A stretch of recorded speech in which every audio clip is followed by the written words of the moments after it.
Assalamualaikum warahmatullahi wabarakatuh. Selamat pagi, siang, dan malam pada Pak Komar dan juga Bu Nabila. Perkenalkan kami dari grup 7 yang beranggotakan saya sendiri, Devia, dan ada Fayana, Rizka, dan juga Akmal. Izin untuk mempresentasikan hasil study case kami yang berjudulkan Optimizing Indonesia Full Tanker Dispatch Network Using Simulate Annealing dan Genetic Algorithm. Boleh di next. Pada saat ini menggambarkan konteks permasalahan pada PT UI Logistik sendiri sebagai operator logistik energi maritim Indonesia, yang mana PT UI Logistik harus mengelola 1.000 rute pengiriman BBM dari dua kilang utama yaitu Cilacap dan juga Balongan, dan menuju 100 pelabuhan di seluruh Indonesia dengan kecepatan kapal konstan 12 knots. Dan tujuannya ialah menentukan departure time optimal setiap rute untuk meminimalkan total biaya yaitu bunker fuel cost ditambah lateness penalty cost. Dan operasional sendiri dibatasi oleh kecepatan, burn rate, deadline, dan juga penalti keterlambatan.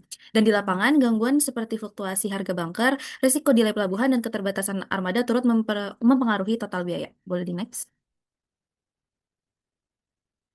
Dan pada slide ini mencakup implementasi awal algoritma, mulai dari dataset yang digunakan hingga pembentukan fungsi objektifnya. Yang mana pada step ini tujuannya itu adalah mengembangkan SA dan GA, meminimalkan total biaya Z, membandingkan performa keduanya, dan menghasilkan rekomendasi dispatching untuk PT UI Logistik.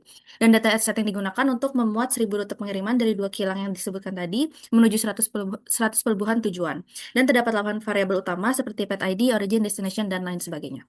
Dan dari data tersebut dihitung 4 kolom turunan sebagai dasar fungsi objektif. Dan fungsi objektif Z yang harus diminimalkan ialah Z sama dengan full cost plus penalty cost. Dan pada kondisi baseline di sini, seluruh kapal berangkat langsung tanpa penundaan dan diperoleh total cost sebesar 47 juta dolar 950.357 dengan penalty cost sebesar 0. Dan artinya semua rute masih tepat waktu dan nilai ini menjadi lower bound target optimasi SA dan GA. Boleh di next. Dan slide ini menjelaskan representasi solusi dan cara kerja simulate annealing, yang mana decision variable-nya ialah departure offset per rute, dan waktu tunggu kapal sendiri sebelum berangkat ialah antara 0 hingga 48 jam, dan kedua skenario acuan menghasilkan cost yang sama yaitu 47 juta dolar 950.357 yang menjadi lower bound target optimasi. Boleh di next.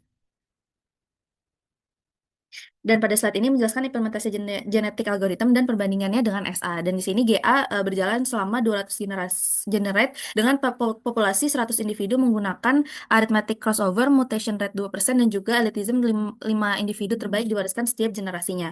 Dan hasil dan perbandingannya di sini menunjukkan GA menghasilkan base cost dalam 130,46 detik lebih optimal dari SA, namun membutuhkan waktu komputasi jauh lebih lama. Di sini SA unggul di kecepatan, namun GA unggul di kualitas solusi. Boleh di next.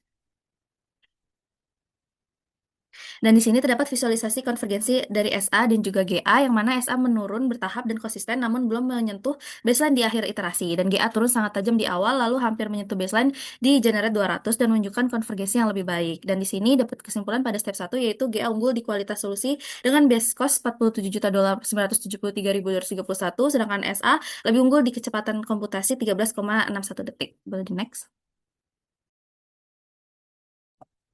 Pada tahap ini dilakukan parameter tuning pada simulated annealing untuk mencari konfigurasi parameter terbaik.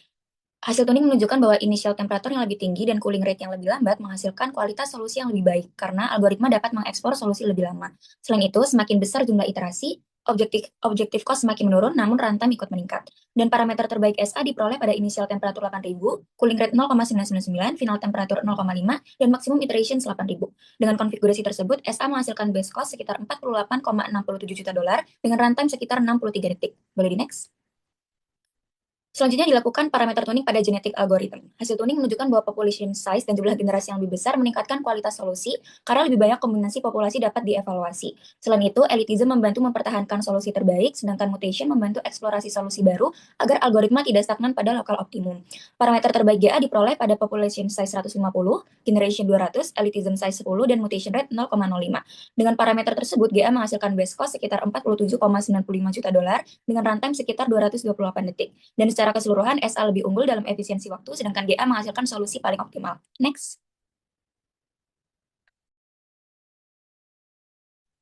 Berikutnya adalah komparasi beta heuristik dari SA dan GA. Ini dilakukan pengujian objektif melalui 30 independent runs menggunakan parameter terbaik hasil hyperparameter tuning sebelumnya untuk mengeliminasi bias. Jadi di sini kita bisa lihat hasilnya perbandingan kuantitatif untuk GA memiliki base cost sebesar 60 miliar dolar dengan average runtime untuk produktif. Dan juga sedangkan ESA lebih tinggi di biayanya dengan average runtime yang jauh lebih sedikit. Nah, di running cost ya, untuk bisa kita lihat bahwa GA menghitung nilai analytical phase karena pendekatannya berupa berbasis populasi muda ini. Dan ESA memiliki dan ESA memiliki pemborosan sekitar $700.000 dan artinya single point search. Untuk trade off-nya, GA terbukti lebih hemat, akan tetapi untuk ESA lebih cepat digunakan. GA dapat digunakan dalam penggunaan rutin, penggunaan pemingguan, sedangkan ESA bisa digunakan untuk penggunaan darurat. Next.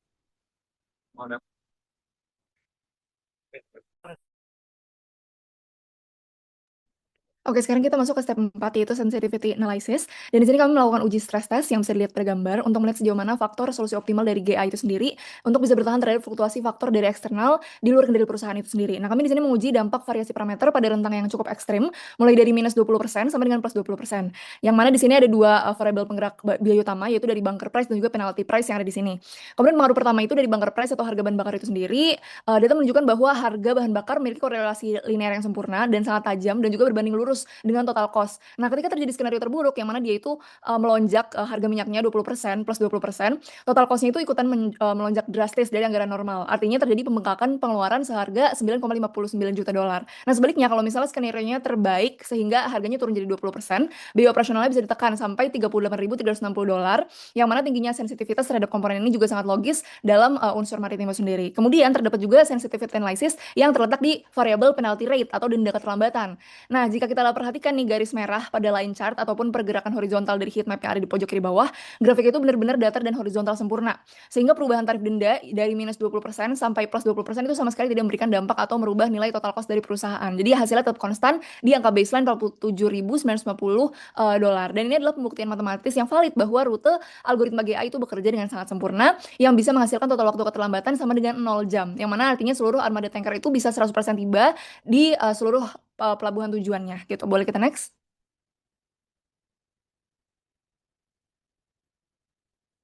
Boleh kita next? Oke, nah kemudian selanjutnya kita di sini masuk ke dalam kesimpulan berdasarkan dari hasil eksperimen dan juga pengujian berbasis data. Di sini ada saran yang ditujukan kepada direktur perusahaan yaitu Ibu Sarah. Nah, jadi kesimpulan besar itu adalah implementasi GA itu sukses mencapai titik biaya optimal, yaitu adalah $47.950.357 dan juga berhasil menghemat anggaran sekitar $747.650 dan dibandingkan jika perusahaan menggunakan SA. Nah, melalui minimalisasi ini, waktu keterlambatannya hingga angka 0 jam, GA itu berhasil membuktikan bahwa risiko finansial perusahaan saat ini itu hanya sensitif terhadap volatilitas harga bahan bakar saja, bukan terhadap regulasi dan denda dari pelabuhan itu sendiri yang menjadi variabel kedua kami. Jadi terdapat trade-off yang jelas di mana GA ini unggul mutlak dalam akurasi solusi dan juga reliabilitas operasional dengan standar deviasi yang sangat minim di bawah $500 dan dia memakan waktu 3,2 menit saja. Nah, dari kesimpulan ini kami juga memberikan 3 rekomendasi terhadap project director kami. Yang pertama adalah fokus terhadap risiko finansial tunggal melalui fuel hedging, yang mana di sini tujuannya adalah anggaran operasional itu bisa tetap aman dari gejolak pasar global. Kemudian yang kedua adalah penegakan jadwal rute berbasis GA secara ketat. Dan ini pastinya manajemen operasionalnya dapat mengabaikan fluktuasi denda pelabuhan lokal karena biayanya akan tetap terserap aman di angka $0. Kemudian yang terakhir adalah implementasi dari sistem penggunaan hybrid, yang mana kami di sini menggunakan GA sebagai alat utama untuk menyusun rencana perjalanan reguler. Dan juga di sini kami menemukan bahwa kalau misalnya Sarah dapat mengalihkan pencarian rute alternatif baru menggunakan SA, kecepatan itu mampu mengeluarkan solusi di bawah waktu 1 menit. Boleh kita next? Sekian presentasi yang bisa kami sampaikan dari kelompok 7 terkait dengan optimasi dispatch tanker bahan bakar Indonesia. Terima kasih banyak. Assalamualaikum warahmatullahi wabarakatuh. Selanjutnya kami akan tampilkan hasil dari Google Colab kami.